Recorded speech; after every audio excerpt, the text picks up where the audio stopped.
Pakistan cricket टीमनी पुन्हा आपला मजाक बनवून घेतलाय, पण यावेळेस त्यांचा डिअर फ्रेंडच त्यासाठी जबाबदार आहे.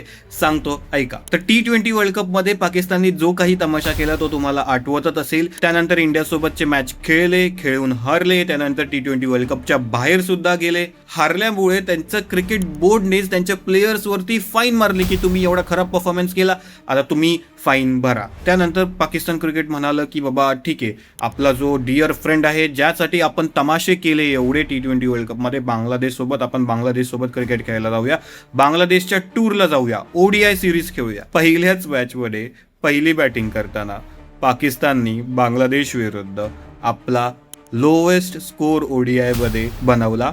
30 ओव्हरमध्ये 114 वरती ऑल आउट झाले आणि बांगलादेशने तो स्कोर 15 ओव्हर्समध्ये चेस सुद्धा केला, फक्त 2 विकेट्स गमवून. म्हणजे त्यांच्या डिअर फ्रेंडनीच त्यांचा मजाक उडवलाय, त्यांच्या क्रिकेटचा मजाक उडवलाय की तुमचे प्लेयर्स काय क्वालिटीचे आहेत की त्यांना एकही गेम व्यवस्थित खेळता येत नाही. या सगळ्यामध्ये बॉब्झी द किंग, तुम्ही ODI स्क्वॉड, पाकिस्तानच्या ODI स्क्वॉड मधून बॉब्झी द किंगला बाहेर काढलंय, तरीही काही फरक नाही पडला. तो होता तेव्हाही तसंच चालत होता, तो नाहीये तरीही तसंच चालू आहे. अजून कुठे कुठे कसं पाकिस्तान क्रिकेट मजाक बनवून घेणार आहे आपला काय माहिती. पाकिस्तान क्रिकेट कधीतरी बेटर होईल का? तुम्हाला काय वाटतं? कमेंट नक्की करा.